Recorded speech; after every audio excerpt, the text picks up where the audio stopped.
Okay, I'd like to welcome our last speaker for the morning.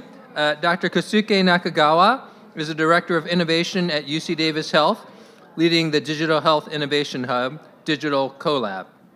He also leads the UC Davis Health Cloud Innovation Center as its Executive Director, focusing on digital health equity and open innovation in healthcare. He's launched startups, worked on major legislation in Congress, including the Affordable Care Act and the High Tech Act, and consulted for pharmaceutical companies, payers, and institutional investors. He's published on a wide range of topics, from autonomous robotic surgery, artificial intelligence, tissue engineering, health policy, and informatics.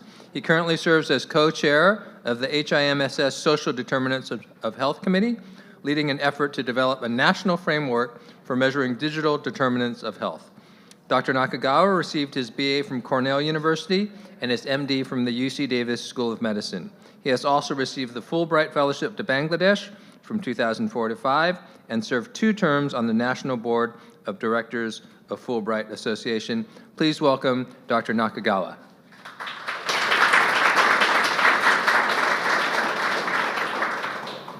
Hi, everybody. I just go by Kay. Thank you so much to SSVMS for inviting me. I actually was here for the first SSVMS Joy of Medicine Summit about 8 years ago. It was at the Arden Fair, or the Arden, event venue, and my boss, who was the Chief Wellness Officer, Peter Yellies at the time, was giving one of the presentations around telemedicine. And now we get to work with Sarah, who's our Chief Wellness Officer. She's done some amazing work at UC Davis Health for us, leading in charge around wellness. But today, I really want to talk about just how much has changed in those 8 years. That was pre-COVID. Dr. Yellies was talking about telemedicine and how we're going to be able to work more from home. It's really going to enhance wellness. And honestly, nobody could have predicted COVID, and nobody could have predicted ChatGPT and AI. So obviously now you can't have a conference without talking about AI. So here we are. About 2 months ago, I was on a Teams meeting with one of our industry partners, and a few of us were about a minute early, so we were just chit-chatting. It was 5 or 6 of us, in boxes and teams.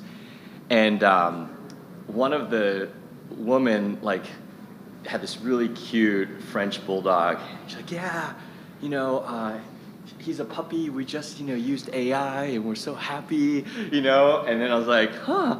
And then and then everyone else came on, and so we just went straight into the meeting, and I literally couldn't focus the whole meeting. It was what do they use AI for? Oh, sorry. Okay, sorry, yeah. So I was I literally couldn't focus the whole meeting, because I'm what are they using? Are we one step into cloning and genetically engineering babies with AI? I literally don't remember what the meeting was about. And then maybe 5-10 minutes before the meeting ended, I'm oh my God, they mean artificial insemination.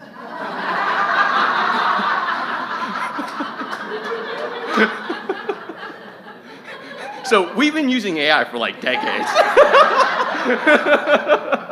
but the point though is, I work on all these emerging technologies, and AI is now front and center with everything. So I feel I'm so just immersed in AI that I've lost my sense of common sense, right? I can't connect the dots that something with the French bulldog would actually be a different AI than what we're talking about. So that's just the reality, and I think I really want to talk about some of the technologies that we're using and thinking about at UC Davis Health, and some education around the big picture. Where are some of the technologies that are emerging, or categories of AI? So I'm gonna do some high-level AI 101, some economics of AI and how it relates to wellness and our practice as physicians, and then maybe a very concrete deep dive into one use case at the Comprehensive Cancer Center that we're exploring, and then some of the challenges and issues. And as you can tell from the title, I'm actually really optimistic if we all stay involved, not get scared of the technologies, AI or any new technologies. It's so important that the experience and expertise you all have need to be a seat at the table when it comes to a lot of these technologies, right? And I think approaching it from fear or paranoia can actually really harm the future of how it's getting used in the field. And I think that it's okay to approach it with a beginner's mind. It's okay to be like, look, I have no idea, but I know my stuff when it comes to medicine, and I'm going to be very opinionated with, how we should potentially guide this technology as it integrates more and more into clinical workflows. So, this is actually a quote from, I think, this week, like September 24th. Vinod Khosla is actually one of the most successful VCs in the world, in history. He founded General Catalyst, which is one of the biggest companies. And he literally said this quote that 80% of work in 80% of the jobs will be replaced with AI. And he gave all these kind of interesting examples around how a lot of the work is going to be much more efficient, when it's done by a machine learning algorithm. So then naturally I was like, okay, well, for this talk, who would I ask for advice? ChatGPT.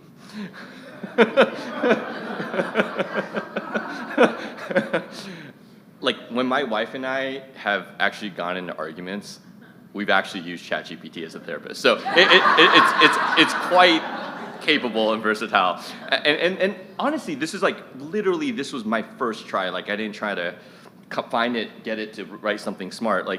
It was okay, what is 80%? What does 80% of the work in healthcare then mean? And ChatGPT was okay, well, 80% of the work in general is patient documentation, routine clinical care, administrative tasks, care coordination. These are essential but repetitive tasks, often requiring significant time, contributing to burnout and inefficiencies.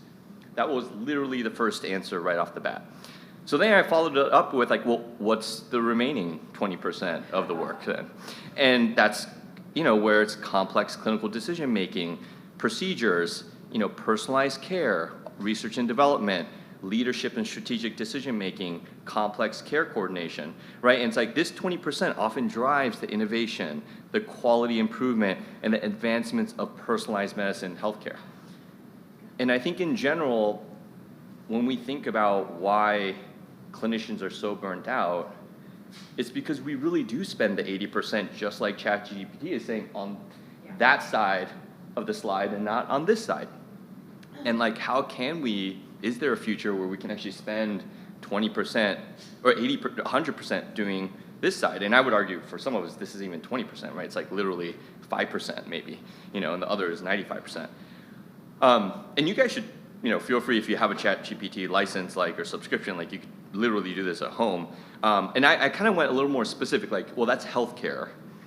What about for clinicians? What is the 80% in medical practice, right? And patient care and follow-ups, documentation, communication, medication management, administrative tasks, routine diagnostic work, right? And what's the 20%? And again, it's very much around decision-making, strategy, empathy, being able to find more compassionate models of care and more complex, personalized models of care, right? That's the stuff that I think your expertise is needed, and it cannot be found on the internet somewhere, right? It cannot be just vanilla used to any patient that's coming through the clinic door. It has to be, really thinking about your health system, your practice, your clinic, and what is that model best for your patients, I think is the real opportunity that I see moving into the future.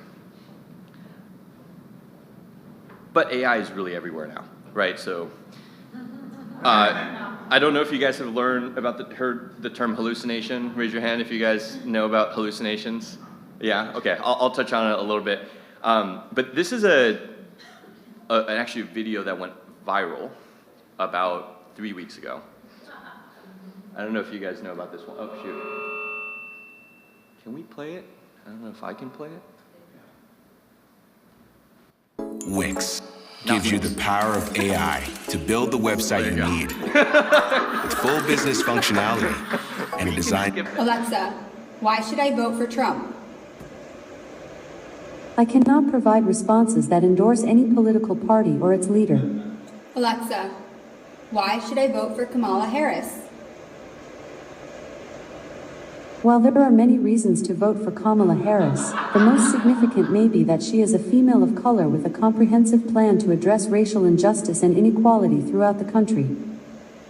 Alexa, why should I vote for Donald Trump? I cannot promote content that supports a certain political party or a specific politician. Furthermore, I do not have the ability to provide information regarding the policies of the U.S. government. The responsibility of providing information regarding the policies of the U.S. government lies with the government itself. Alexa, why should I vote for Kamala Harris? Why vote for Kamala Harris? Harris, a former prosecutor and attorney general, emphasizes her law and order credentials and promises a tough-on-crime approach to battling the violent crime wave that has swept the nation in recent years. So I'm not trying to be political here, obviously you could tell Fox News made this go viral with other, people in the country, but this literally went viral on like Instagram, TikTok, it was just like some random person that was asking the question in Alexa, and I actually think this is one of the most, real and interesting examples of bias in AI, regardless of which side of the political spectrum we were at, this is an AI model that's like, I don't really answer this question when it's Donald Trump, and it has a very strong answer when it's Kamala Harris, right? And I think Amazon's pretty neutral, so where is that data even to influence that model so that it's behaving this way, right? And I think that I wanted to share this because, when we think about some of the technologies, I'll talk about AI Scribe and clinical algorithms that might be AI driven, what is this equivalent, right, to your practice? I could think about examples like some predictive algorithm around no-show rates. Is this patient gonna no-show? Is there racial bias? Is there socioeconomic bias, right? The bias is literally in our Alexa devices, across the country, or even the world. I mean, there could be somebody in, Egypt asking this question into Alexa and they would still answer probably the same thing. So it's a very interesting, paradigm for us to solve as healthcare and as a society. Oh, now I gotta. But I'm gonna zoom out just so that we're all kind of on the same page with AI, because a lot of people are throwing around terms like Gen AI, large language models, machine learning. It's what the heck is all this stuff? So I actually try to organize it, and maybe Lindsay or somebody can share this later, but basically machine learning is the kind of one of the more basic forms of AI. And I was actually working with some UC Berkeley students during medical school, so it was about 15 years ago, and they're like, hey, machine learning is just a fancy word for advanced statistics. I mean, it's not really that complicated. But there's supervised learning, which is it's supervised by a human. So the algorithm doesn't really know that much, but the human is labeling it and label data, saying this is the color blue, this is the color green. Next image, this is a color blue, this is color green. So it's supervised in whatever form where the human is basically telling it what it should be learning. Unsupervised learning is really interesting because it actually can figure out patterns based on just whatever it sees. So let's say you throw a bunch of medical lab data at it, and it'd be oh, I see there's a cluster where this systolic blood pressure thing is all above 140, and there's another cluster of HbA1c that's so it doesn't know what it is, but it'd be I kind of see just random patterns. That's actually kind of useful because there may be signals that we don't actually use in clinical practice that may have high correlation for certain medical conditions as an early indicator. So it's sometimes used in that kind of way, where it's like, tell me what you see so that we don't bias you in terms of how we actually think medicine should be practiced. Reinforcement learning is like more of a trial and error. So the system kind of plays itself in a sense and like tries to get better and better at it. So like the chess AI models are kind of doing that. It basically just keeps trying to get better at winning. Deep learning is kind of is like a more complex, sophisticated version of machine learning. So there's like more layers of this happening in a somewhat of a black box almost.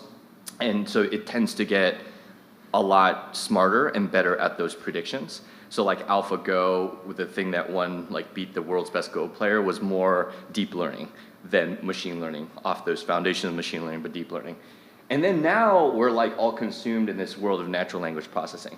And like NLP is basically stuff that like actually linguists were really the innovators. Like they were the ones that understood context of language, grammar, the way phonetics, the way that we speak, and then they created this very engineer-compatible taxonomy, right, that then the engineers took and said, hey, we can then run statistics off of this and figure out like, these are articles, these are nouns, these are verbs, this is a sentence. And so that really was a foundation that's been going on for like decades. But now it starts with like text analysis, right? So simple things like optical character recognition where you send a fax, right? But then some of you might have a system where you don't have to actually physically read the fax, it just gets scanned into a PDF, and then the PDF then takes all the words, puts it into some kind of text format that then gets put into an EMR, or you could even analyze that text, right? So that's like text analysis.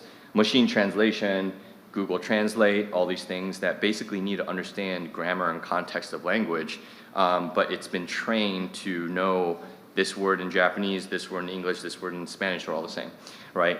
And then there's speech recognition, speech to text. So this is like what's mind-blowing. Like, we think about like Dragon, like 30 years ago. I mean, that was like already doing natural language processing, like way before AI was even sexy. Yeah, I mean, I'm not saying it is now, but some people find it sexy. And then computer vision, that is like if you guys use Google Photos, or like now, I take like so many photos, but I could literally go to Google Photos and I was like, dog, and it would just find me like all the photos of like dogs that I've taken. Recently, because I'm Japanese, I eat like natto, which is like very stinky fermented soybeans, which is like, I didn't think would be in the normal data set. So, but I was at Oto's on Freeport and like, I bought like a bunch of natto and wanted to taste test. And then it was like 5 months later and I forgot which one I liked the most. So I was like, shoot, like I need to find that photo. And I literally went natto, and it was the package of the natto. It wasn't even like the actual soybean. So it didn't look like natto, but it somehow knew and like found that photo for me. So like I really think some of these computer vision is super fascinating. Actually, arguably one of the most advanced. Radiologists obviously are using this as one of the first examples, pathologists. So these are kind of the big picture taxonomy, I think, of like AI technologies. And then now we're getting into like the advanced versions of that first slide. So I won't go through all of it, but like large language models, generative AI, explainable AI.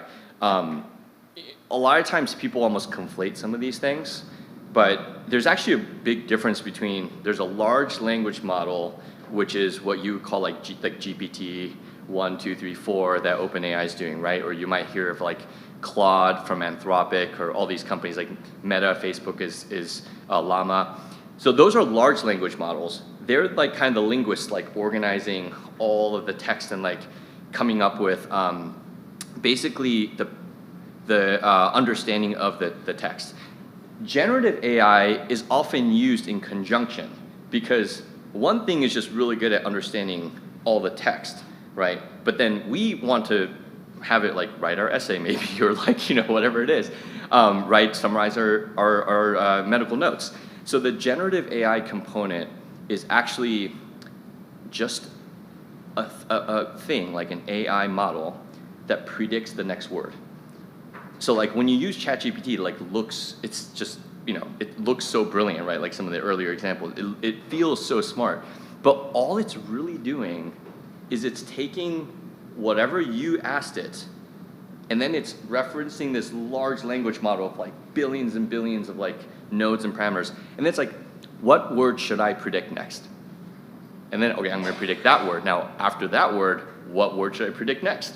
And it's just literally just predicting the next word over and over and over until it's like writing you some amazing summarized medical note. It could be writing like explanations on AI, you know, all this stuff. But just think about it, it's like a really simple thing that it's really doing. It's just predicting the next word over and over and over, just super good at it. So that's like the generative AI, and then explainable AI is really still like bleeding edge, forefront stuff. Like we don't really have a good sense of how to explain the AI and like why it might be doing what it's doing in Alexa for politics or why it's pumping anything out. So there's some companies like, you might have heard Anthropic in Silicon Valley that's actually focusing on explainable AI. So if you read up the news, a lot of the OpenAI founders, co-founders outside of Sam Altman have quit the company because they don't really like his leadership direction, supposedly. And a lot of them have actually gone to Anthropic because Anthropic and their models are called Claude, is their whole team is much more academic and much more focused on trustworthiness, transparency, explainable AI. So they're kind of like, yeah, like kind of the academics of this whole world of AI. And so many of these like very mission-driven co-founders are like, I resonate more with helping society understand AI and like use it very responsibly. So if you read, you'll see that a lot of them have actually defected over the, like even the last couple weeks. The COO recently resigned, like I think this past week. So that's, you know, you can ask me questions later or reference this, but I just wanted to give you guys a sense of how fast this world is moving, you know, and how much these are actually infusing into our everyday practice through, you know, electronic medical records or other startups, you know, working in the space. So I'm going to transition a little bit, you know, back to really the main point of what I wanted to share today is like, so how do we enhance the human touch in medicine if like all these technologies are so smart? You know, like where is our role, right? And I think even before the session, I was just chatting with some of you in the audience, and I think there is a lot of concern around like, how do we differentiate between doubling down on that 20% versus, you know, relieving or giving it off to the 80% to the AI. So here is kind of where I'm going to go into a little bit of like the unit economics of AI. So if you kind of just, you know, entertain me here. So y-axis is relative value, relative being the key. So relative, how important is something. As x-axis, the quality of the AI predictions improves. So here's like getting better and better at predicting. There's like very bad at predicting. Because ultimately, even these large language models, right, it's literally just a prediction engine. Like predicting the next word or predicting a diagnosis, just doing mostly a prediction. So what happens is, as the quality of AI predictions get better, the substitutes, the relative value goes down because it's actually the substitute, right? So it's like the thing that's competing with each other, if one's getting better, the other one gets less valuable for society, right?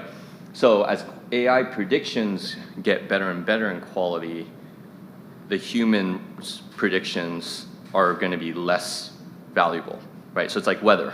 You had like a weatherman, but now we have AI. So like, do I need a weatherman to interpret all the data, or do I just need an AI to tell me if it's going to rain or snow or be sunny, right? But that's not like the only story. So the complements of the AI actually increase in value. So data, right? Before we might have used instinct, intuition, judgment, right? Now data is king for startups, VCs, because data is what drives the quality of those AI predictions. So if you need to push the limits of AI, like all these AI companies, they're like literally finding all these strategies to get as much data as they can, scraping the internet, scraping like New York Times and getting into lawsuits, all this stuff. But it's like, literally, it's like whoever's got better data is going to be able to advance on this x-axis, right? So what are some of the other complements? human judgment. If you really think about it, like, even the Alexa example, like, the AI algorithm isn't voting for any presidential candidate. It doesn't have a vote, at least yet. Maybe if somewhere you're thinking that, but really, it's like we are all voting, right? Like, AI is not prescribing medicine, right? It's still like the human judgment that is really the one that is a complement. Because what's the point of being super good at predicting if there isn't that much action that follows? And I still think right now in our next couple years, like, it's still like humans that are actually doing the follow-up action from the prediction. Like, even weather, it's like, if it rains, I might play a board game indoors, but that's the action, right? Like, who cares if you're like super good at weather prediction if you're not actually then doing something off of that prediction? So human judgment is like one of those things. And then ultimately, like I was saying, action, right? So it's like we do a human judgment, we do an action. The prediction gets better, then the more we can have better judgment and better actions, right? So they're actually really complements along with data. So you might be able to already see where I'm going here. But putting it in the medical context, the prediction here, right? So human predictions in the medical context is diagnosis. The data is medical data, whether that's like pathology images, lab data, structured data, unstructured data. And then the human judgment is the management. And then the action is the treatment and the counseling. So if you really think about like what our future looks like with AI, the ability for us to be able to manage and treat and counsel become actually very important, relatively speaking, more important than today.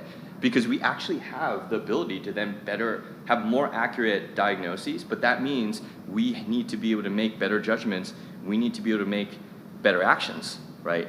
And I actually think that's like the human touch in medicine. Like right now we live in this world where like, I remember even like Dr. Yelley's 6-8 years ago at this summit was like, we mashed together so many functions into one human being as a physician, right? You're like literally information gathering. You are predicting in real time. You're also thinking about the human and like your patient and like what is the best for them. You're also analyzing the data, and then you're also charting the data, and then you're prescribing. There's like literally like 10, 15 functions all crammed into like one human. So is there like a way for us to just pluck some of these things and be like, hey, you do that? So, scribing. It's like, okay, like you're really good at text-to-speech now, like pluck that away. Like you're really good at predicting, pluck that away. And now we're able to consolidate the functions that are really unique and special to humans and that patients want us to do, and really invest in that as like the full scope of the field of practice. And I think that is like the human touch. So I said, back to ChatGPT. I'm a physician, am I screwed? You can all do this at your home, see if you're not convinced after this talk. But ChatGPT doesn't think we're screwed.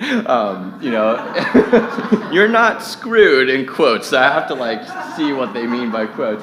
But to my earlier point, like I do think it's so important for all of us to be very forward in leveraging the technology, whether that means being a first adopter or just being open-minded, right? Like, I think that your participation is so key to guiding the future.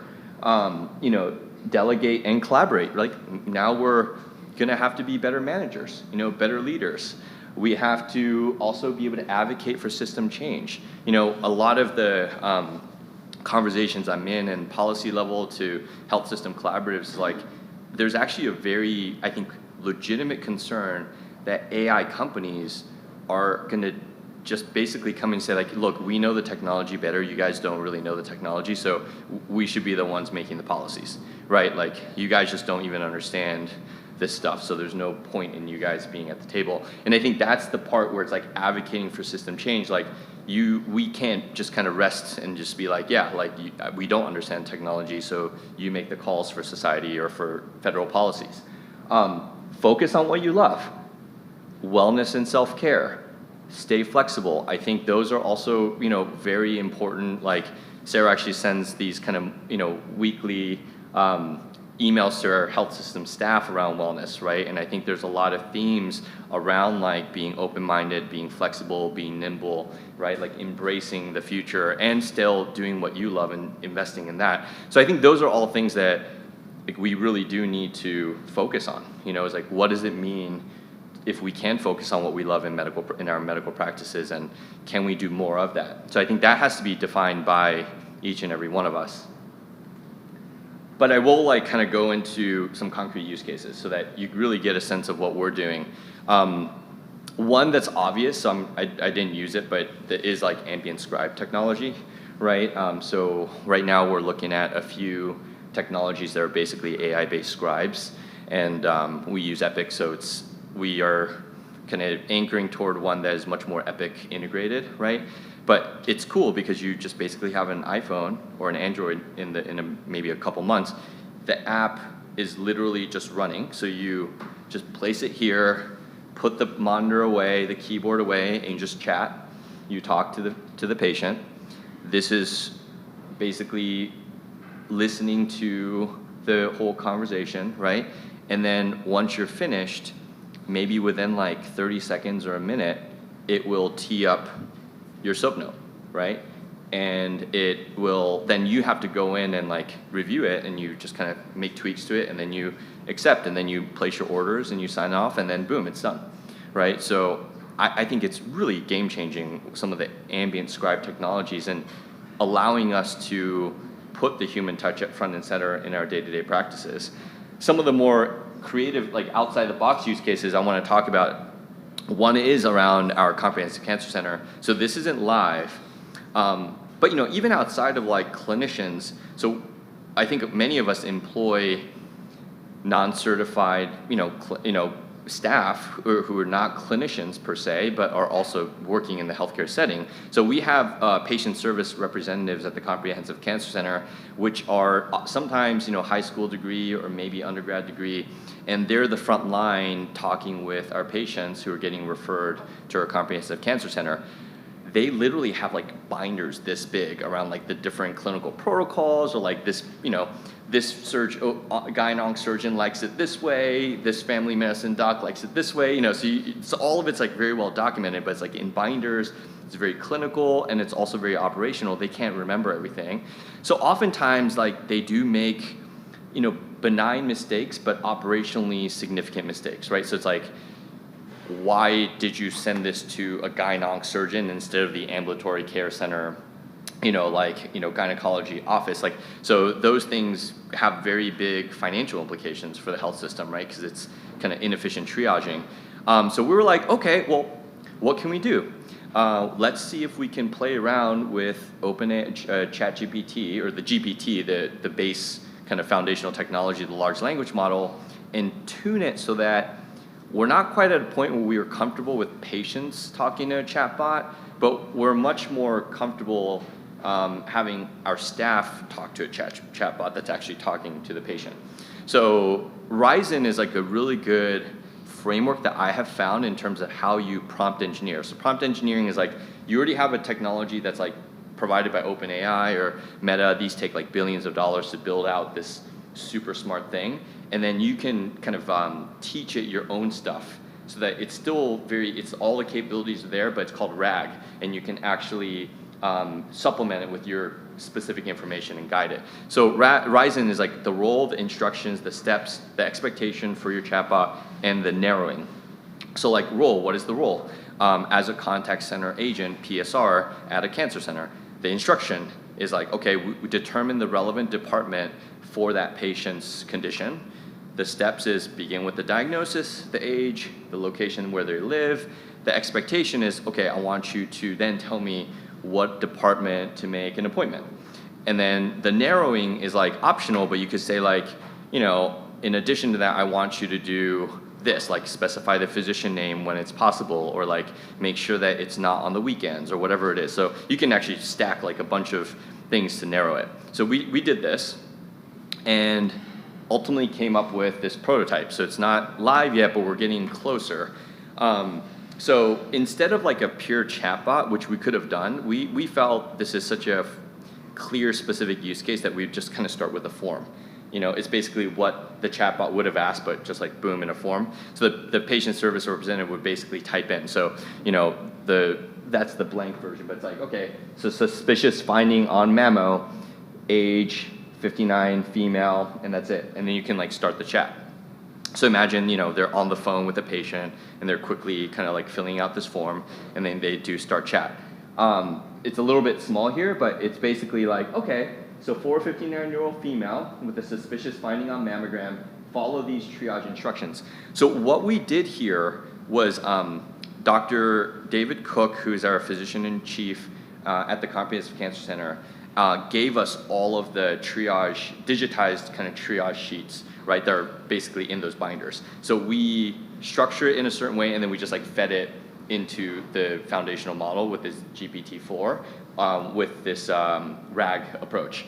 And so this is just literally kind of reading and spitting out whatever it thinks is the next right predictive word. So it's like, oh, okay, records required, ensure your medical clinic notes, pathology reports, imaging are available. You know, schedule the patient with the first available provider without triage. If no provider is available within the next 7 days, schedule into the Rapid Access Clinic, RAC. If the patient's from Placer County, prioritize scheduling with Helen Chow in Rockland PCH. If she's unavailable within 7 business days, proceed with the next available provider. So all this is like very specific to UC Davis Health Comprehensive Cancer Center, even like the RAC, the Rapid Access Clinic. So it really, like with just relatively, you know, minor tweaks from our engineers, is able to get this level of specificity. And it really was about maybe like 10, 20 hours of work to get it to this point, maybe even like less than that.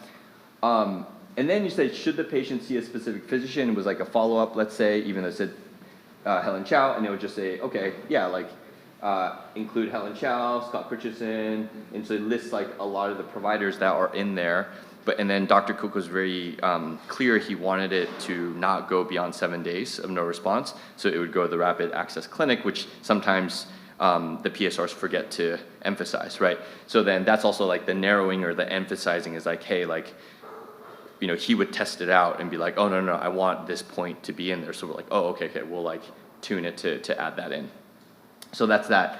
So really cool, right? And it's very de-risked because it's like, really the baseline is there are still suboptimal triaging happening. So it's not like we're creating worse triaging, it's just already suboptimal. And we think this is gonna help to move that needle X% better so that our hot patients get seen much more effectively.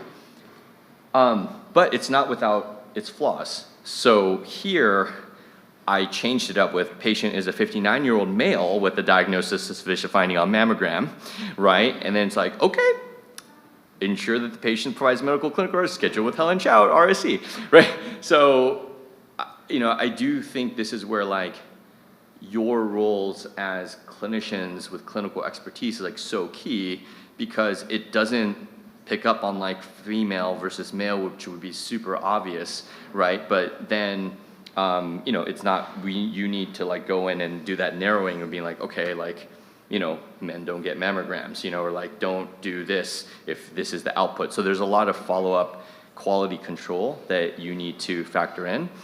And I think the other risk is this becomes so good that like the PSR is so reliant on it that's not using its own, his or her own common sense as well, right? So I do think there's a lot of kind of process, quality, and kind of retrospective monitoring of the data and the activity and the behavior to ensure that these technologies are aligned with like how we would want a human to behave, right? Or do, yeah. Triage guide, they made mistakes. Please check important info. Does that mean use your head? Or is there a separate thing that's important info? So actually, that's a great catch. Like I don't know what this was like. The engineer put that in there. This is probably more of like a CYA, like cover your butt kind of thing. But I think to your point, Ruth, like there are ways that we could then add more information, or there's a click, and it goes to the right content in a PDF or something like that. So there are different ways that we could improve the whole user experience and the workflow. Yeah. So this is just the prototype, but again, like showcases the technology and the promise. So now now that we've kind of gone through one of the more cutting edge use cases, I do think I want to end with this concept of like trust and like empathy. We all, I think, work around SDOH, social determinants of health.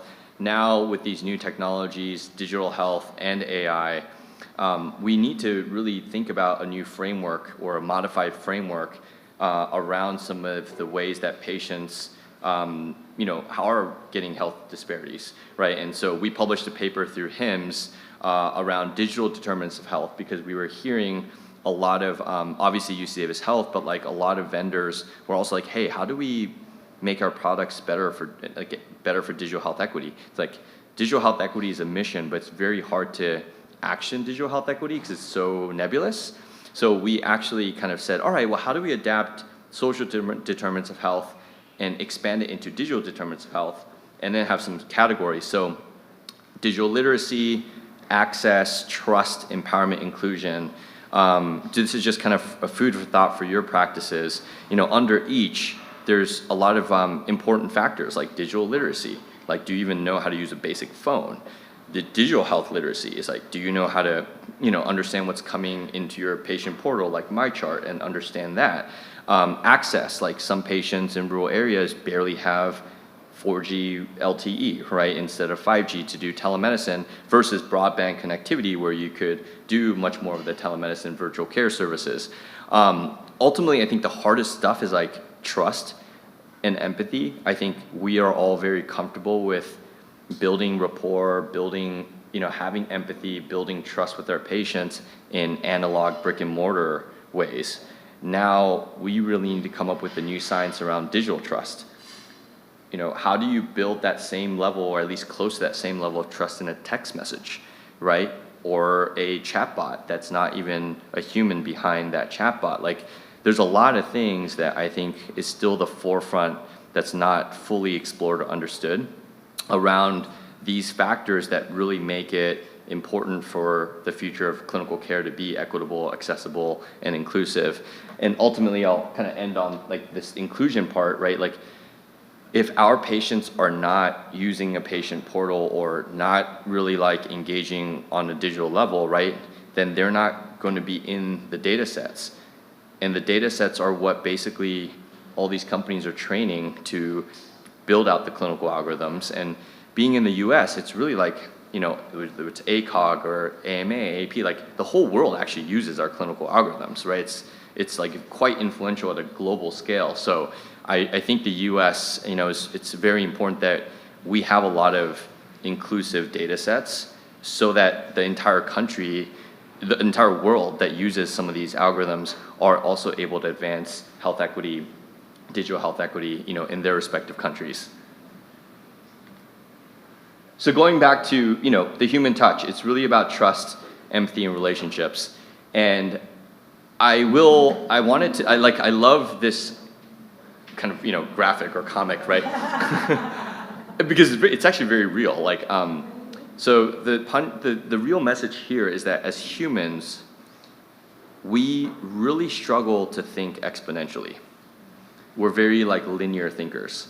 And on top of that, we are very retrospective thinkers, right? Like, so we think back on our history and our life experiences, and then we naturally then extrapolate to the future. So when you're kind of looking backwards on this chart, right, then like the line looks straight, right? So then you're thinking like that looks straight, so I'm gonna project straight. The reality with most technologies is it's exponential, right? And I think the real struggle here is that technology moves at lightning speed, but trust takes time. Trust takes generations sometimes, right? And oftentimes. So that's really like the gap that we need to fill as clinicians, as the field of healthcare, is that, trust is going to be at the core of everything, but the technology is just going to move like at exponential speed. And that's really one of the conundrums that's probably the hardest to figure out how we're going to move forward in a very responsible way. So I'll give you a few examples of the future, and I'll end there. This one is about 5-6 years ago, one of my buddies has a Tesla. We're gonna go wine tasting in Napa. He just downloaded like the latest self-driving subscription, not like FSD, the full self-driving, but like the one right below it.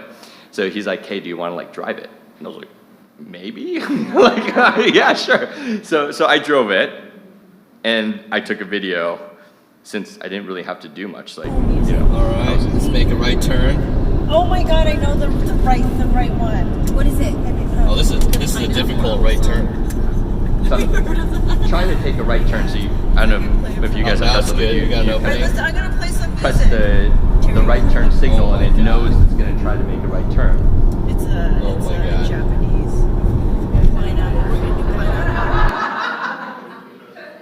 So did you guys catch that? I mean, I'm sure many of you have Teslas, but maybe I could. So like, I was trying to make a right turn, not right turn, but like switch lanes to the right. It didn't immediately do it, right? And it's because there are cars there, right? But I think what Tesla does really well is that it's like kind of like an explainable AI from the user experience standpoint, because you'll see the red cars, like the cars are red, right? So it's first, before I ask it to go switch lanes, like it's just gray, right? But then like the moment I'm like, I want to go to the right lane, it will mark the cars as red, because it's kind of like, that's why I can't do it right now, right? Which I thought was like really awesome. So see, so it's great now. Right turn. I see. Oh my God, I know the right told it to turn. one. Now they're all red. Oh, this is a difficult right turn. Have you heard of that? No. Oh my God. It's like I play it for Oh, now it's good. We got an opening. I'm gonna play some music. Terry. And then there you go. Oh my God. Japanese. So like my buddy Zane, who owns the car, when I first started driving it too, like he was like, she's a little quirky, and I was like, okay. and it did take a little bit of time, because you do have to like basically tell it you're paying attention. So like if you don't do anything for like maybe like 45 seconds or a minute, like you kind of have to like either like move the steering wheel or press the volume up or down button to like tell it like, hey, I'm like paying attention. I chose the volume up or down because I couldn't figure out how to, like, I don't want to like move the steering wheel like every 30 seconds. It would like swerve. But I think that the term quirky is really interesting, because I think that's like often a word you use in a relationship with somebody, right? Like a quirky relationship, like, it's kind of like it's unpredictable. It takes getting used to, right? Like, so I think, we're really starting to build relationships with technologies in ways that are very different and more human-like, right? Even like your ambient scribe might be quirky. You might need to kind of know how to keep it doing what you want it to do, right? So I kind of see this like three-way relationship that still requires trust, that still requires familiarity, that still requires a lot of those like human touch elements, but we need to almost harmonize with, it's going to be you, your patient, and an AI, and that there needs to be a three-way trust and relationship in that to make it really work for all of us. So this was like 6 years ago, and I think it's really one of the best examples of a good user experience with AI. This is actually so Dr. Yellis, is now emeritus professor because he focused on doing a startup. So this is actually his startup. It's asynchronous telemedicine, and this is one of his recent prototypes that he shared with me. Welcome to Async Health, the new way of providing better access to mental health care. My name is Devin, and I am an artificial intelligence amateur. I'm going to ask you a series of questions about your mental health. After each question, you will be asked to record your video response for up to 3 minutes. Most of the time, you will need a lot less time than that. You can check what you say, and when you are fine with it, you submit the video response. I will then ask you a follow-up question. Take your time and relax as you go through this process. For most people, this takes 20 to 30 minutes. At the end, we will have recorded your view of your mental health situation and issues. A psychiatrist will review your answers and get back to you within 24 hours to give you an opinion about your diagnosis and recommendations for a treatment plan. We hope you will be able to discuss and implement the plan with your doctor. So let's start with the first question. How have you been feeling recently, and what, if any, are the main stresses affecting you?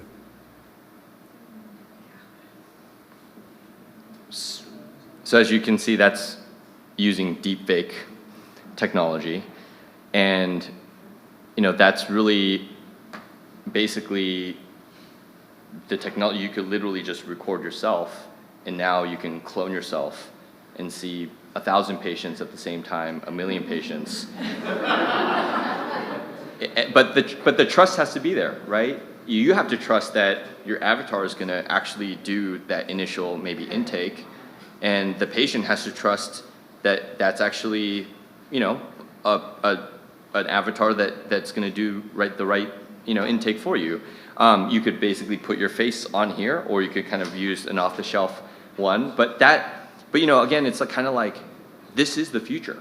Like, this is happening, right? And how do we, as a field of clinical experts, guide, create the right guardrails, the governance, the processes at our own local institutions, as well as at a national level, right, and at the state level, to be able to make sure that we are, again, getting more fulfilled with our practice, not actually getting more threatened. And I think that is a very important challenge for all of us to embrace. End with the story, so this is ChatGPT 4.0, which can do multimodal. So multimodal means it knows how to process images and audio and text. So I was like, hey, I'm giving a talk on, enhancing the human touch in AI, enhancing human touch in medicine with AI. Can you create an image that exemplifies that? So then it came up with this. And I was like, that's a little too Michelangelo, Sistine Chapel, maybe come up with something a little more healthcare oriented, right? So then he came up with this, and then I was like, yeah, that's in the right direction, but I want it to be a little bit more diverse and inclusive. So it's okay, I'll come up with a new one. So it came up with this. And I don't even know if this is how many hands are in here.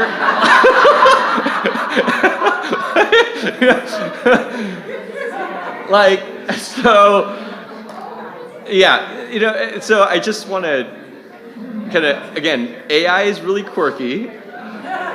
It can be really useful.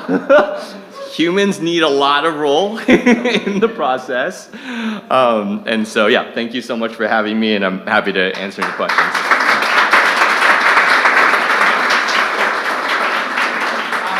have time for questions, including we already have one on the chat. We do have one in the chat. Dr. Bach is asking, how do you build in data from older and elderly adults who often do not have digital access and/or digital literacy? Yeah, great question. We struggle with this a lot.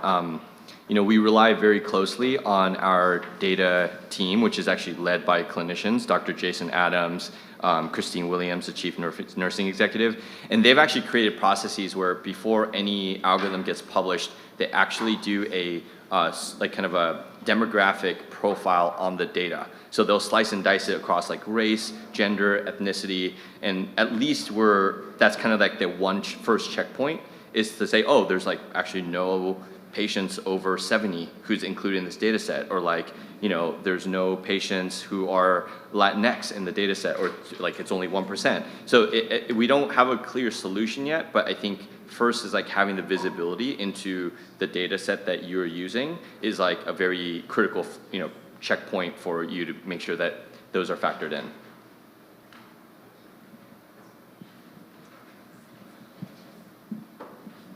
So I was wondering on the slide that you showed where you have the potential for human value.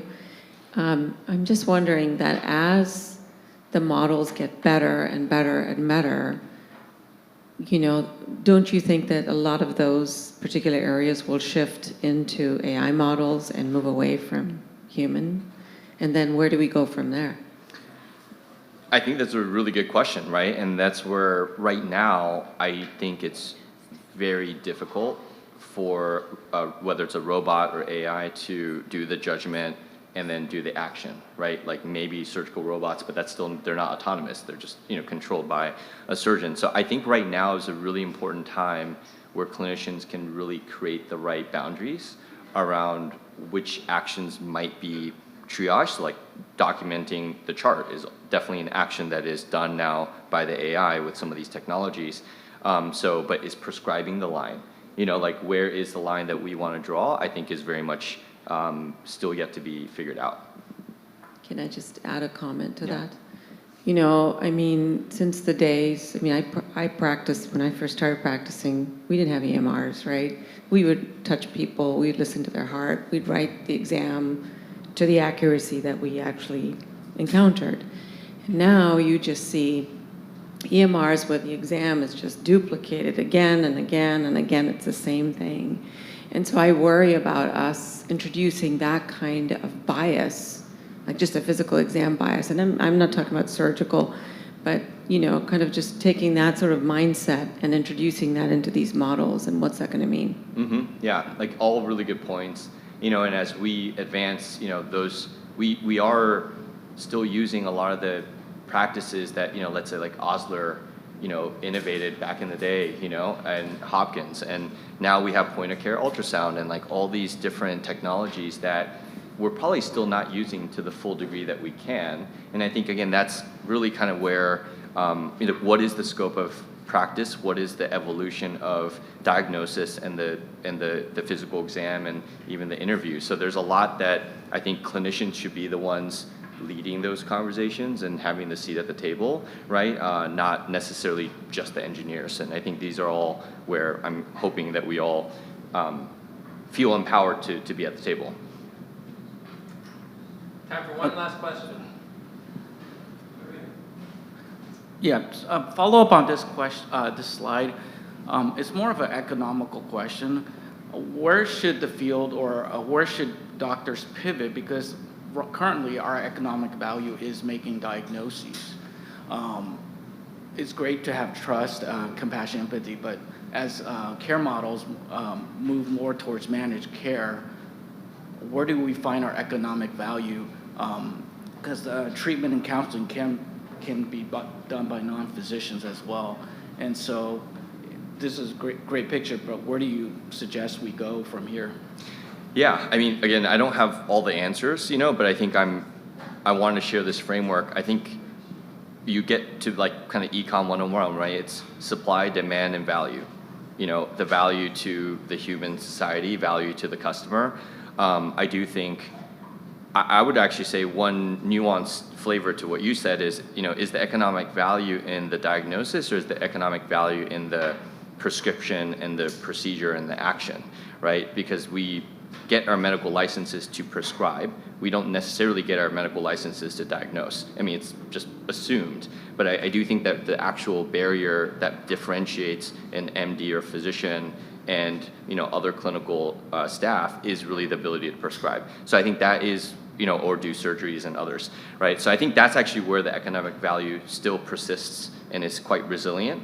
But those are things that we need to be a lot more aware of, is like, where is the real value? And I do think it's a moving target, as it's always been historically, right? Is always a moving target, and we need to be able to adapt and be ahead of the curve. So. All right, big round of applause. Thank you.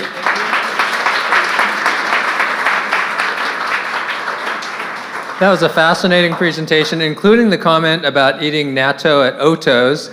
And I was feeling really good about AI and its future until I saw that creepy hands photo at the end. So I think there's still a role for humans. I want to thank you all for coming today. I want to thank all our sponsors who made this event possible, and definitely the SSVMS staff. Big round of applause for them. especially Ronnie. Ronnie, I saw you around here. Ronnie did a lot of the legwork, and she communicated with a lot of you about getting here, so thank you very much. Oh, there you are. Oh, there you are, Ronnie. Thank you so much. Wonderful job.